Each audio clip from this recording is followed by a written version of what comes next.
All right, Dave, 2012. Yeah. So let's look back. Tell us about 2011 and what's changed. Yeah, 2011 was, I think, the transition year we predicted it would be. And it was interesting because just in a totally opposite way from 2010, it was a tale of two halves. In 2010, of course, I hate to go back that far, but we had the tax credit in the first half, and then once that ended, everything just went down. And that downward momentum continued, at least to some extent, into the first half of 2011. And on a 12-month rolling basis, we hit the rock bottom in June of 2011. And from there on in, we've been moving ourselves up. And so in the first half of 2011, we were down about 21% from the prior year. We finished the year down about 6%, 5 to 6%. That's quite an improvement. And we saw a 30% jump in the third quarter, about a 14.5% jump in the fourth quarter. So we're seeing continued momentum, and now the beauty of it is that all indications are that that momentum is carrying into 2012. And while it's still very early, the spring market is still just in the process of opening up. We're recording this 2 days after the Super Bowl, right, which is often thought to be the traditional opening of the real estate market. Open season. Open season, yep, as of today. So but based on showing activity, web leads, all that sort of stuff, every indication is that 2012 will build on those gains, and we're going to start to see some upward momentum.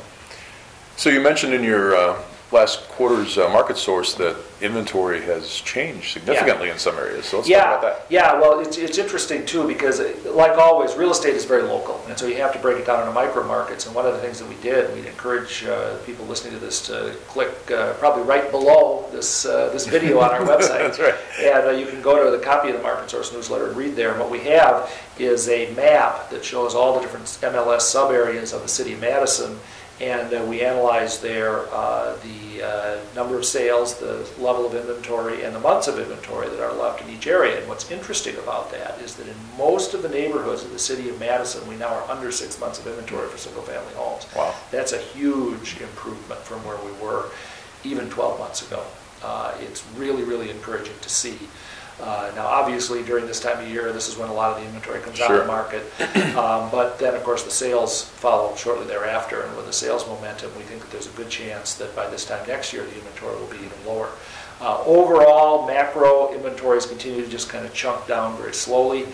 We're still a little bit elevated. We're still at about a little over 7 months of inventory for Dane County as a whole in single family, and about 8.5 months, 8.7, I think, months all told with condos thrown in. Condos were still a little bit high, still about 15 months of inventory, but the gross numbers there are coming down. And so we're seeing inventory improvements. Slow but sure, it's moving in the right direction. As we often say, recovery is a process, not an event, and the process seems very clearly to be underway. So that's a bit of good news for sellers. Oh, absolutely. I think this year, for the first time in 5 years perhaps, sellers should be able to take a look at what's been going on in the market price-wise. We should have pretty good solid, we've got a year of kind of solid data now without distortion that'll give us a price.